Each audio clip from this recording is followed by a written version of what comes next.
I guess I'm a YouTuber now.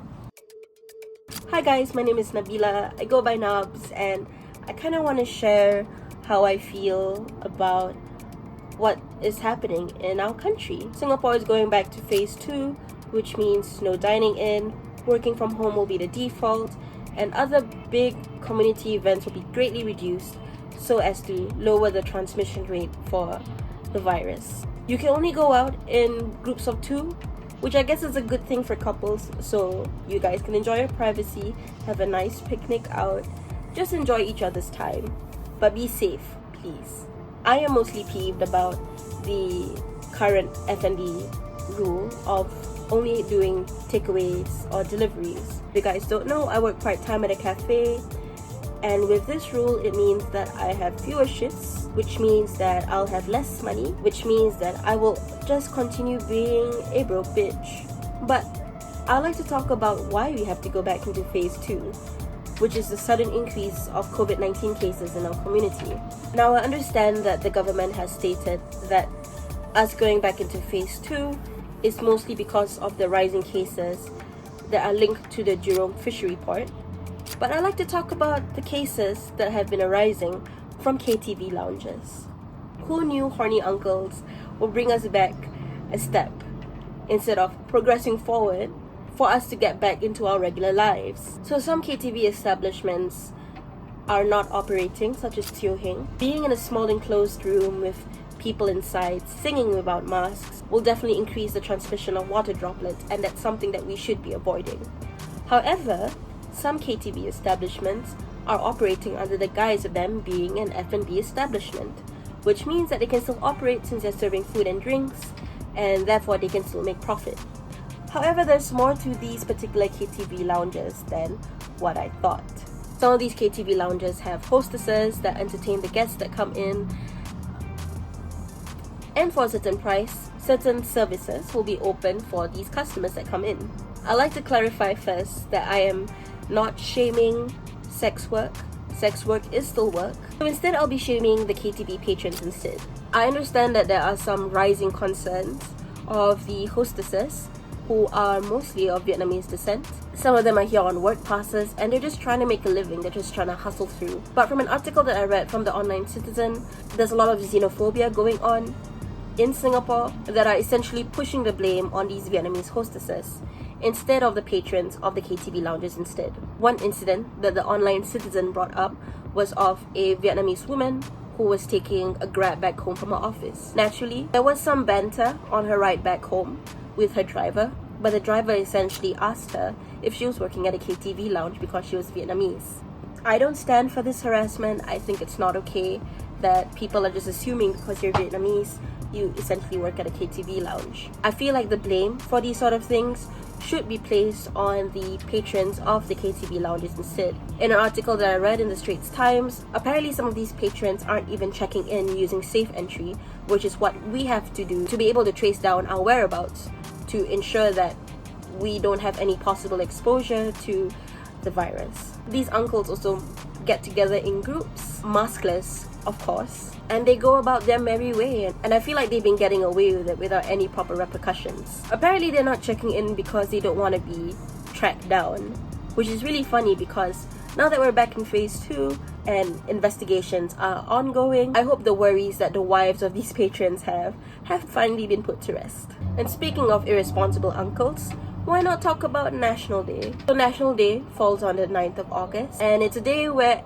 all Singaporeans come together to celebrate the independence of our city-state. While I find it a great excuse to go and have a date and look at fireworks, I think that the government's stand on still wanting to hold the National Day parade is kind of irresponsible. A few days ago, a picture surfaced online, and this picture had a huge crowd around the Marina Bay area just witnessing the rehearsals that are happening for the National Day Parade.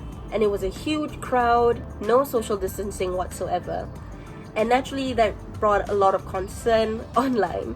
While I personally don't see the need to celebrate National Day, I understand a lot of people do, I understand lots of people are really proud of this country, but I think the best thing to do if you're so patriotic is to understand the well-being of our country falls on our hands, so we should be avoiding situations like this where crowding happens. Not to mention as well, the National Day Parade will be held right smack in between our phase 2, which kind of leaves a bad taste in my mouth, I feel. While the organizers of NDP have assured us that all the spectators that will be attending NDP will have to be vaccinated and have tested negative for COVID-19, I think there's something to say when our government is spending millions of dollars for what is essentially a celebratory circle jerk of our country, instead of helping our citizens who are still struggling to get a job or to be financially stable because of COVID-19. And as expected, someone started a petition to actually cancel the National Day Parade. It got so much attention,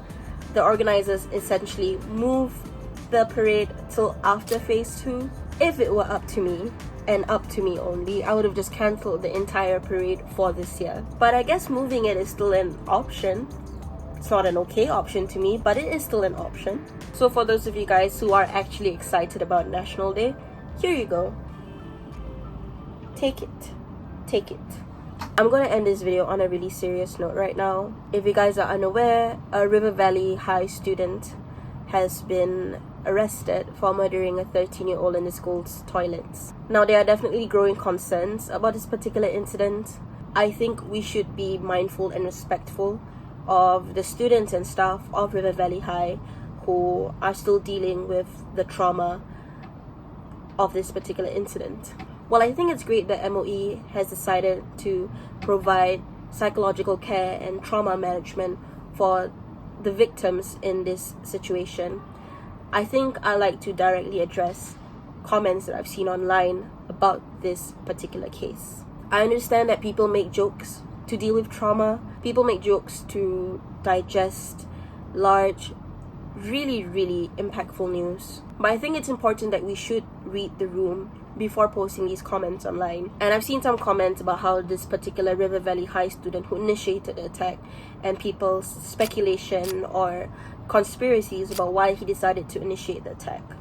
I think before any other piece of news comes out, we should just take the news as it is and just be respectful and mindful of the students and staff involved in this particular incident. My heart goes out to the family of the victim, and I hope that they're doing well, and I really hope that no one has been harassing them online. Well, on a sad note, I think that's about it. I think I've listed out all my frustrations about what's actually happening right now in our country. Phase 2 is going to be a little tough for some of us, but I think it's just important that we're back here in this particular phase because some members of our community messed up, and we just have to pick up the pieces and deal with the repercussions of it. I think it's important for us to use safe entry the way it was intended. I, for one, will admit that if I go to a 7-Eleven, I don't check in. I should be doing that more regularly. It is also important to keep your mask on, to make sure that you guys are social distancing when possible, to self-isolate if you're sick when possible, and please, please, please get your vaccination. Unless you have some medical concerns regarding the vaccination, I think the bare minimum for you to do is to at least get tested for the virus. It's been more than a year since this virus has reached our shores in Singapore, and I really, really hope that we can get back to life the way life was intended to be lived. And with that, thank you very much for watching. I hope to see you guys very soon.